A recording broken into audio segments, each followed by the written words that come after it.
on his journey. The man who had received 5 bags of gold went at once and put his money to work and gained 5 bags more. So also the one with 2 bags of gold gained 2 more. But the man who had, flip on over, received 1 bag, went off, dug a hole in the ground, and hid his master's money. All right, so we see here, we're starting up in this story, there's this master. The master has 3 servants. One servant, he's going out, immediately takes the 10 bags, and then he goes and makes 10 more. The second servant, he has 5, he goes get 5 more, and then the last one, he goes and hides it, right? But I wanted to get your guys' opinion on this. What's the difference? What's the difference between these 3 servants?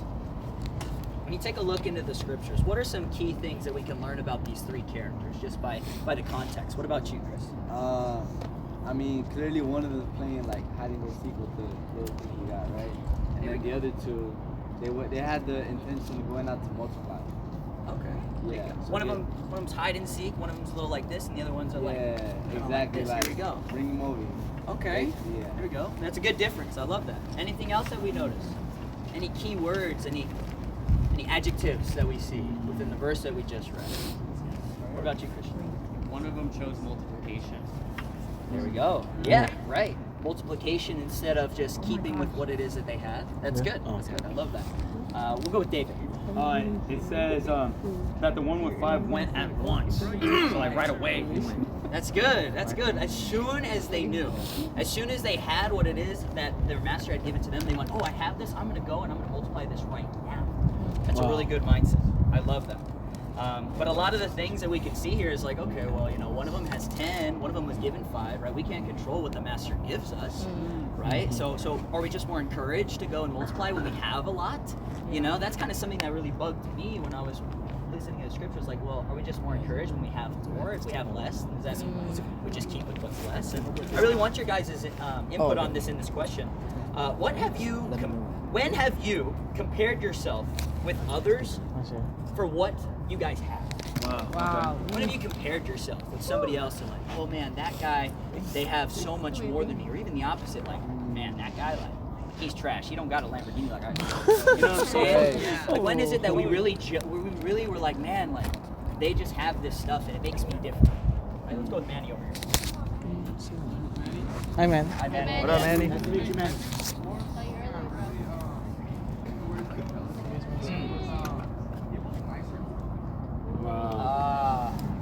Got you. I never felt that. I was kind of like a trash boy growing up. Whatever it is that I wear, I'm just like whatever. But and man, I know you feel that, bro. Appreciate you. He's roasting himself. Okay. He's roasting himself. I guess this is something I like looked at and I wish I had more of. It was like physical fitness. Like I look at people and their bodies and I get like insecurities by like, oh, I'm so skinny or something. Yeah. It hurts. Right. Physical bodies. We compare ourselves to other people from how it is that they look. Right. Let's go with Lorena. She really wants to go. I think like growing up, like just like looking at like when I'm like when my mom was like driving down the road, but just like noticing like really like nice houses and like their yards are all like put together. But then like a couple minutes down the road, you see like the complete opposite of that. And for me, I would take notice of that. Like, okay, like why is that? Got you. So driving around in the street and you see a comparison between some houses you grew up in, they look different than the ones that you see just driving by in town to town. We're going to stop the answers right there. I'm super sorry about that. You guys know about Madden? I'm sorry. We have to move on. Super sorry, Leah. But we do see here, right, there's like a comparison issue. Yeah. And even in here, like the one who has 1 talent really had a different mindset than the ones who had more. And I really want us to see, like, how is it that with what it is that we've been given, how is it that God looks at these kinds of people? How is it that the master, more specifically in the parable, how is it that the master looks at these people for the talents and what they did with it, whether they had less or more, and all of this amazing stuff? So we're going to continue on reading. We're going to pick it up in verse 19. So that's Matthew 25, verse 19. The Bible says, after a long time, the master of those servants returned, settled accounts with them. The man who had received 5 bags of gold brought the other 5. Master, he said, you entrusted me with 5 bags of gold. See, I have gained 5 more. His master replied, well done, good and faithful servant. You have been faithful with a few things, and I will put you in charge of many things. Come and share your master's happiness. The man with 2 bags of gold came. Master, he said, you entrusted me with 2 bags of gold. See, I have gained 2 more. His master replied, well done, good and faithful servant. You have been faithful with a few things. I will put you in charge of many things. Come and share your master's happiness. Then the man who had received 1 bag of gold came. Master, he said, I knew that you were a hard man, harvesting where you have not sowed and gathering where you have not scattered seed. So I was afraid and went out and hid your gold in the ground. See, here is what belongs to you. His master replied, you wicked, lazy servant. So you knew that I harvest where I have not sown and gather where I have not scattered seed. Well then, you should have put my money on deposit with the banker so that when I return, I would have received it back with interest. Wow. Now we already see automatically the one who has 5 and the one who has 2. Did they get treated any differently? No. No. When they went and they multiplied what is they had, they got treated the same as the master. But the one that had 1 didn't do anything with it, right? And I want us to start asking this question. What was the mindset of those servants? When they were speaking to the master, what did they say to the master? Right? What was their mindset? How did they think? Between the one who had 1 talent, the one who had 2, and the one who had 5. What was their mindset? What was the difference between their mindsets? Eric. Alright, so I personally believe that the mindset they had was that they were very eager and they were very grateful for the fact that, you know, the master trusted them with the amount they were given. Yeah. And that helped them really get that motivation to really go out there, knowing that they're going to be fulfilling the master's happiness with what they did. And the guy with the two gold, he didn't compare himself to the guy with the 5 bags of gold. Rather, he saw like, wow, this is shocking. Like, you could give me this much money, and you would really show your love by really trusting me with what I have. And they came back eager with more than they had before. That's good. That's really good. It's just taking it in, being grateful. And by their gratefulness, they were eager. No matter how much they were given or how in comparison was given, because the 2 was still a lot. Yeah. I love that. That's a great one. Eric, my bad. Anyone besides David, or should I let David go? Let David No, Lorena, we gotta let David go. Everyone voted David. Well, in the beginning it said that he gave to them according to their ability. So I think if I put myself in their shoes, I would have felt very believed in, that he gave me anything, you know, because it shows that he believes in my ability at least a little bit. So that's why it's like when you feel believed in, you want to actually like do something with what's been given to you. So I think that they probably felt like believed in. Got you. With the ones that had the 5 and 2, they felt more believed in because they were given a lot. Yeah. Okay, that's a good point. Or given anything. Yeah, honestly. right? I mean, that's a good point. I'm hearing a lot of the 5 and the 2. What about poor little 1? I know, the master said he's wicked, but hey, man, are you guys all perfect? Like, I'm not perfect. Yeah. You know what I'm saying? Let's see what this guy's mindset is. Maybe we can learn something from him. Who has the opinion about the one man a man? She's got it. Yeah? Let's go ahead, Lorena. He kind of was sharing a little bit what I got from it. Because it said, like, they were saying, like, you gave me. Like, it's like when something is given to you, like, you probably didn't deserve it, or, like, you probably didn't ask for it. But they're like, wow, like gratitude, like a part of gratitude. Right. But, like, the guy with, like, the one, like, just the 1 bag, he was like, well, I know you're a harsh man. Like, I know this about you. And, like, he was very, like, it sounds very critical. Like, and that's why he was scared. It's like, oh, like, if I mess it up, then you're gonna take it out on me. So I'd much rather, like, keep it and do nothing with it than mess it up. And, like, you're gonna do wrong. Like, you're gonna punish me for it. Wow. So I think he was very either scared, critical, like, Good point. He was critical of the master. He was scared of actually doing something with what it is that he was given. That's very different from what it is we see from the 5 and 2. We're going to move on. Let's try and compare ourselves to these guys. Let's get a little self-connection in with this. Has there ever been a time when you guys have committed a great accomplishment? Like you have this great accomplishment in your life? What was your mindset? When you've accomplished the greatest thing in your life, what was your mindset for accomplishing this thing? Helps us get to know you, helps us connect to these guys. They had a great accomplishment, right? They had this mindset. What was your mindset when you had committed these great accomplishments? Anybody? I know that we are all a bunch of successful successful people here. We're in college. That's already saying That's a lot. a great accomplishment. That's a great blessing right there. So, all right, Chris, why don't you go? Come on, yeah. Wanting to do more. Wanting to do more. Okay. That's good, bro. I think just wanting to do it more is like, oh, like, what's next? Come on. That's awesome. Sometimes it's good, sometimes it's not good. Your greatest accomplishments come from the mindset of what more can I do? Yeah. Okay, there we go. That's awesome. That's awesome. What was your name? Alana. I know you had your hand up. Go ahead. Just made me feel more determined, definitely, and also made me want more out of life as well. Got you. When you were going after that accomplishment, you were determined. The mindset was determination. That if adversity comes your way, you're like, I'm going through it. Yeah. Because this is what needs to be done. That's awesome. good. That's I awesome. like that Thank answer. Who said that? That's Hi, let's get your name in over here. Chris look like you. Hey, What's Juliet. up, Juliet? Who can learn? Yes. Yeah. Right. Okay. Before your accomplishment or after? After. Okay, cool. I mean, that's pretty good. When we do accomplish things, it does make us feel like, wow, this is a successful thing. But I'm more looking for before. Like, what's leading up to the accomplishment? What was the mindset that got you the accomplishment? Wilson, I know that you had your hand up. Why don't you go ahead and let us know? Oh, okay. No worries. You don't have to go if you don't want to.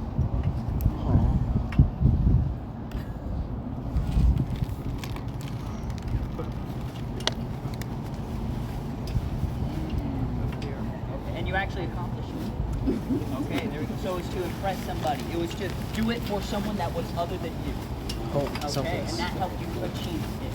Excellent, excellent. Well, that's all that I'm going to ask for that one. But I definitely want to move on and really just seeing like, okay, well, we see that when you have this more positive mindset, this more go-getter mindset with whatever it is that you're given, it's like, I'm going to have this achievement, whether it be for somebody else or whether it be for the greater good, that we see that is when it brings us to the achievement, rather than the one who says, oh, I'm critical, right? The one who says, oh, I'm negative, right? The one who says, oh, I don't have everything, right? They don't have as much as they have. And we're going to see how it is that the master had treated these mindsets. We're going to continue in going down the scriptures. Matthew 25, verse 28. We're going to finish it here for the parable. The Bible says, so take the bag of gold from him and give it to the one who has 10 bags. For whoever has will be given more, and they will have an abundance. Whoever does not have, even what they have will be taken from them. And throw that worthless servant outside into the darkness, where there will be weeping and gnashing of teeth. So what was the outcome? What was the outcome of these servants for their work? Very general observation. Daniel Funk. Well, the ones that did more of what they were given, they were rewarded, and the one that didn't do anything was punished. Right. More specifically, the ones that did something, right? Because the 5 and the 2, they were both given and they were rewarded. But the one who had 1, he was punished because of what he did, not from what he had. Yeah. Right? Leah, were you going to say something different, or is that the same thing? Okay, we're going to ask this last question then. Have you ever felt like God gave you an outcome that you didn't deserve? Oh my gosh. You ever felt like there was something in your life? Why do I have this in my life? I gotta be grateful for this stepdad. I gotta be grateful for this ex-boyfriend, this ex-girlfriend. Wow. I gotta be grateful for this assignment. Oh, What's something you were just like God, I did not deserve that outcome. Leah's itching. Let's go, Leah. When you study the Bible with someone and they make it all the way up to like, almost they're gonna make it and then they don't make it even like halfway. Where you'd given all of your heart and outpouring to them, but they never wanted to stick around or actually create a friendship. Right. They were just there for selfish reasons. Right. Yeah, that's pretty discouraging. A really good What one. about you, David? Go ahead. You're the highest hand. So, so I became a Christian 2.5 years ago. And you know what I got for becoming a Christian? Well, I got a lot of good More stuff stuff. to do. I got a lot of good stuff, don't get me wrong. Come on. But one of the biggest things that I got was I crashed my car and totaled it. Oh, yeah, heard that. That was a good one right there. And I have to be grateful for that. And then I have to rely on guys like Alex Bolanos for a ride every day. Yeah. I got you. Without him, I wouldn't be here. That's right the now. talent God gave me. That's true. Wow. Anybody else want to comment? Carlos. Yeah, Carlos, we haven't heard from you. Go ahead. I think for me it was definitely probably just God, just breaking past relationships, because ultimately I was just like, why? Why? What did I do to deserve that? And now thinking back on it, maybe I wasn't, approaching that relationship in the most righteous way possible, and God knew that, so ultimately He had to break it off. Definitely. I appreciate that, bro. Come on. Relationships can be hard to end, and especially when it doesn't work out, but God allows it for some reason. Yeah. Right? These are all great examples, right? Of people who would go out and they think, man, this just shouldn't have happened to me. Like, this just shouldn't have been what it is that I deserve, right? But isn't that the mindset of the one who has one? Yeah. Oh my goodness. Shouldn't I have more than just one? Like why can't I at least have two? Wow. Right? We think about these things that the Master has given to us. Sometimes when He gives these things to us, it's really awesome, like a car, If I had two, I'd like still a car, have one. there we go. Like a great school, like I was talking about. That's true. But sometimes there's the lot there's the manna that we get that doesn't really seem like a man, because when you actually go into the Bible and see how heavy these things were to carry around, it's like, oh my gosh. And then they had to go. Like, imagine trying to take 5 and going to make 5 even more. Crazy. Right? As opposed to the one who has 2, he's like, hey, you got 5, I got 2 over here. I'm chilling. I'll make 2 right there. So sometimes maybe the 10 is or the 5's even looking at the 2 like, man, Master, why'd you give me so many? That guy has it easy. You know what I'm saying? The thing is that our Master has given to each and every single one of us a specific life, a specific amount of talent, something He's been entrusting to us with our ability. And our temptation is always going to be, man, why can't I have enough friends like Juju over here? Why can't I have such nice clothes like David? Right? Why can't I just be a super great smiling guy like Christian over here? You know what I'm saying? These things can come up. Like, why can't I have a good physical body over here like Chris? Yeah. It's a temptation, right? You look around and you compare yourself with what it is that you have. But when we notice the 5 and the 2, no matter what it is that they did have, they both had the same response from their Master. He said, come and share in your Master's happiness. Let's go to Ecclesiastes, guys. Ecclesiastes chapter 5. Let's go get some old wisdom. If you don't know, Ecclesiastes is a book written by a really wise king. He talked a lot about God. Ecclesiastes chapter 5. Cinco. How do we get out of that poor mindset? How do we get into the gratefulness that the one with 5 mana and the one with 2 mana has? What is it that we have to know? What is the wisdom that we need to receive from the scriptures today in order to stop comparing ourselves, in order to be happy and share in our Master's happiness? Ecclesiastes chapter 4, we're going to go to verse... I lost it. Oh, it's okay. I don't remember it, guys. I'm still learning. Thank you so much. Wait, what? Is it? Oh, it's true.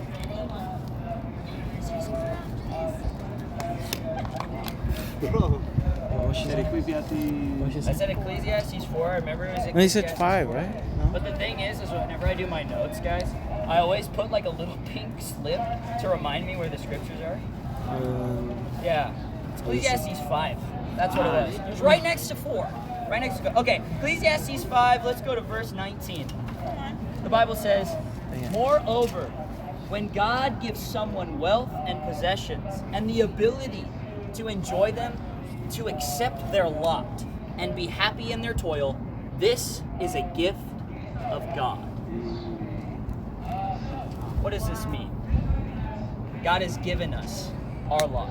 The wisdom here is when we can be grateful with what it is that God has given to us, and even the work that He's brought us to do, even if the work doesn't seem to be as great as X, Y, and Z, or our work isn't as low as X or B, C, and D, right? When we accept our lot that God has given to us and we work with it, no matter what toil, no matter what success is, no matter what, when we accept it, That we say, you know what? This is where I am, and this is where I want to go, and I'm just happy with what I have. That we can all share in the gift of God and the Master's happiness, which is eternity in heaven. I want to encourage you guys, if you have a lot of questions, like, man, you know, I feel like I have this lot. I feel like I have this life. I've actually related a lot to these questions. I'd like to know more about this Jesus guy. I'd like to know more about these teachings. I'd like to know how it is that I, you know, it sounds pretty good, Alex, but I don't know how I can really just do that. You don't understand my situation. Well, you're right. I don't understand your situation. I don't understand what you're going through, but I know someone who does. Come on. And when we get close to him, that is when we can start accepting our lot. So I encourage you, if you're a guest, please talk to the person who invited you guys out. Really just see if you can get a Bible study set up with these guys. And if you guys are always here, I want you to really take in this message to heart. Never in just thinking like, oh, here's another time where I meet together with friends and this and that. Really see that God is always speaking to you as well. And with that, that is Bible Talk. Thank you guys so much for